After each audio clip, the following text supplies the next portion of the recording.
time from Street Fighter, take my time with Street Fighter away from me. That's my time. That's my private time with Street Fighter and friends. But for some reason this day it was just packed and everybody was just crowded around that machine and it's just playing some fucking Street Fighter, and you had a couple of guys who would play the side games because they wanted to. They had to wait until it was their turn. Like, you either wait in line or you play something else. Me, I watched, so I waited in line. But and this is when people started doing the whole put your quarter in while two people are playing. So whoever loses, your credits in there, so you get it. You get next game. And there weren't many problems with that. Most of the time, people respected other people's quarters and shit like that. If you put your quarter in, nobody would try to bully you and get you out of here, whatever. But on this particular day, I fucking get bullied.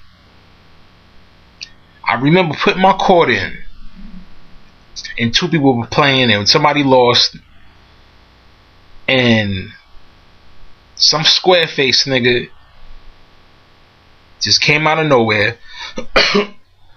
And he was like, yo, I got this. And I'm like, yo, I put my quarter in there. He was like, so what?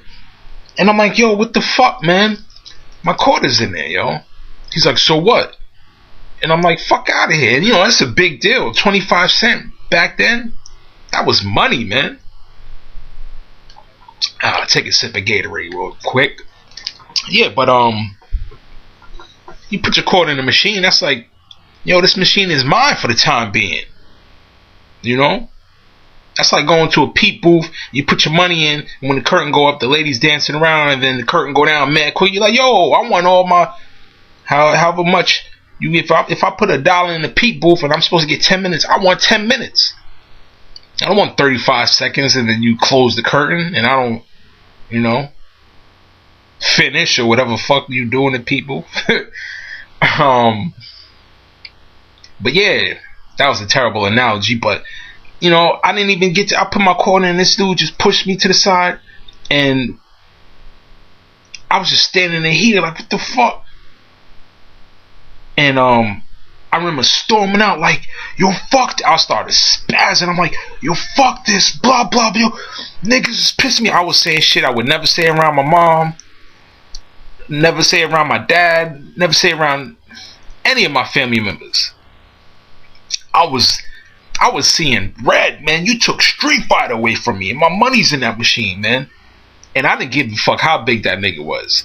I was like, yo, fuck this, man. I'm not gonna go there. Everybody's like, yo, chill, man. Chill, ain't that big deal. I'll give you a quarter. I'm like, it ain't about the quarter, man. It ain't about the quarter. Oh, man, I was spazzing. I was really spazzing, man.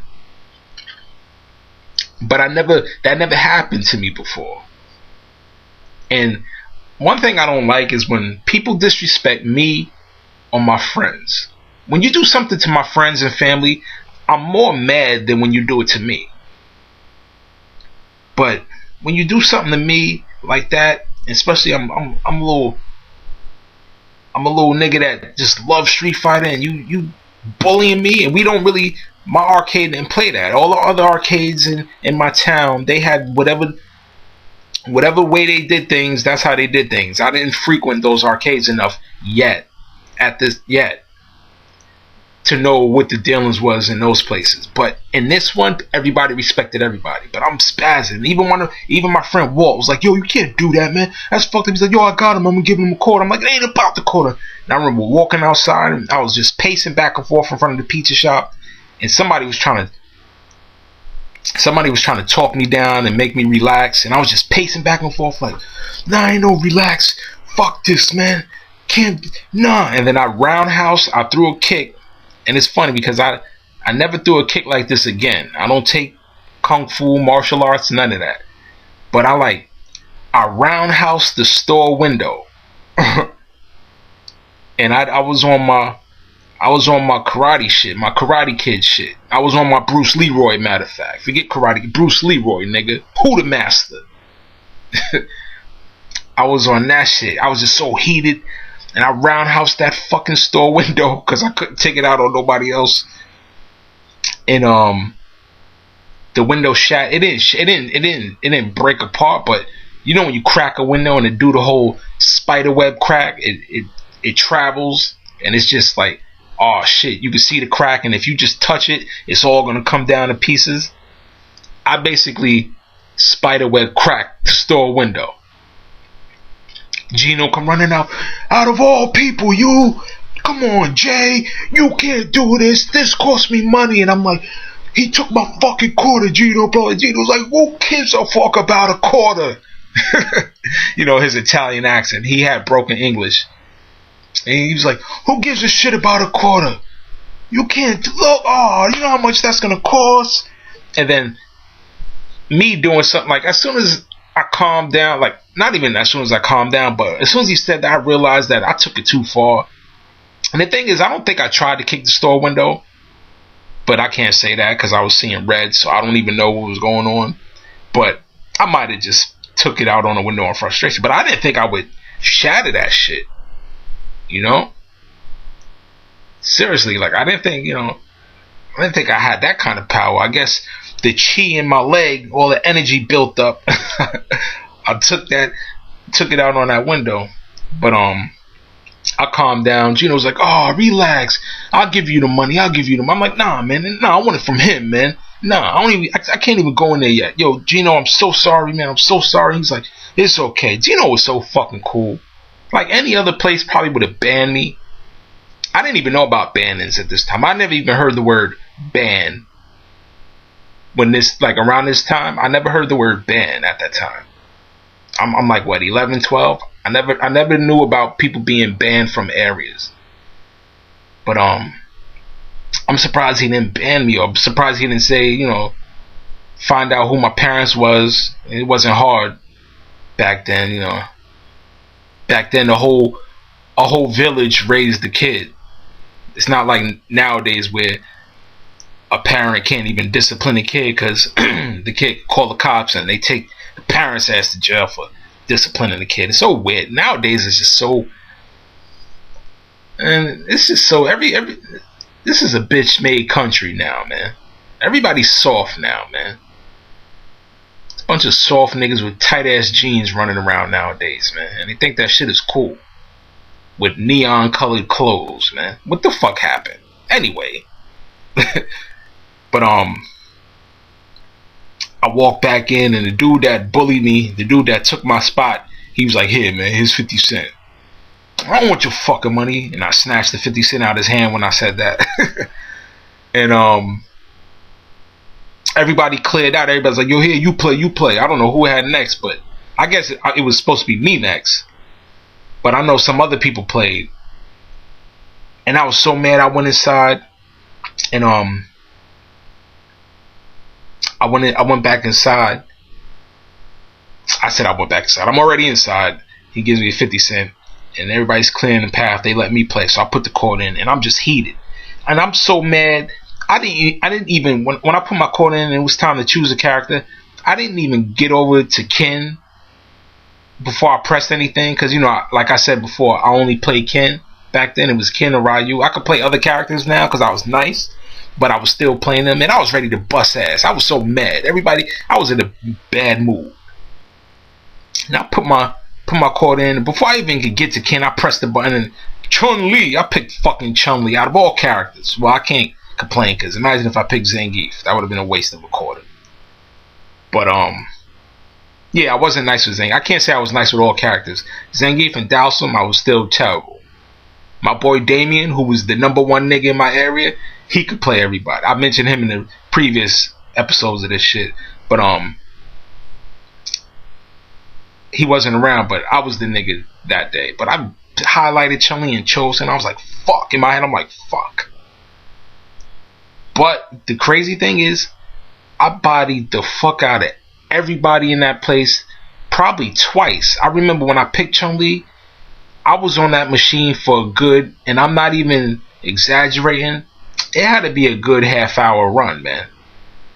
And a half-hour run on a machine ain't bad. I know some people's like, a half hour. Yo, half hour, man. at that time, playing against people way older than me, I was not that age has anything to do with skill or anything, but half hour, I remember doing my damn thing with Chun-Li. I was doing shit that I never did before. The thing is, I knew basic Chun-Li combos, but I just didn't like the way, I don't know, she was too fast for me, really. Like, the way she jumped around, it was a little too fast for me. And it's like, it was hard for me to keep up. Ken moved at the perfect pace where I controlled him well, but with Chun-Li, it seemed like she was a little bit out of my control. I controlled her, but sometimes, I get ahead of myself and she be hopping all over the damn place. And I'm like, damn, I can't. Where these wall jumps coming from? Did I do that? Whatever. But I was busting ass for a minute. And people was like, yo, some people started getting tired of me, like, yo, make this nigga mad and now he nice and shit. Don't make this nigga mad. Make him happy so he loses shit. Nigga was talking shit or whatever. And I guess I lost. I finally lost. I forgot who I lost to. And I stood to the side of the machine. And this girl that was in there, she was the one who was next when I lost. Yeah, I lost and I stood to the side. And this girl she lived on my block. She lived a few houses down from me. But she was like a few years older than me. She put her cord in and she was playing and she's like, alright, you alright? And I'm like, yeah, I'm fine. She's like, relax.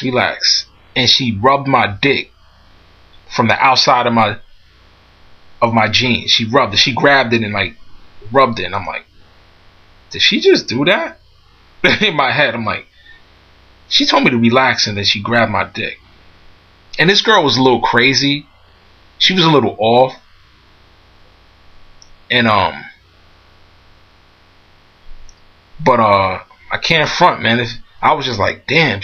And I think I was stuck for a minute, like, yo, this girl just patted me on my dick. And my friend seen it too. One of my buddies, he was just like, yo, did she? And I'm like, I nodded my head like, yeah. And I'm like, damn, am I gonna get something? A girl rubbed the outside of my jeans in my pee area. Shit, I'm like, damn. I could run around and tell everybody I got laid now. Little nigga, I want to exaggerate and act like I got something. I don't even know what a vagina looked like at this time. This is pre-internet porn. This is back where the porn you got was when you discovered, you either found a magazine, going through your father's drawer, going through his closet, going through your dad's closet, looking for extra pair of socks or something, or when you and your friend played and ran around in the woods and you found a stack of fucking sticky ass magazines.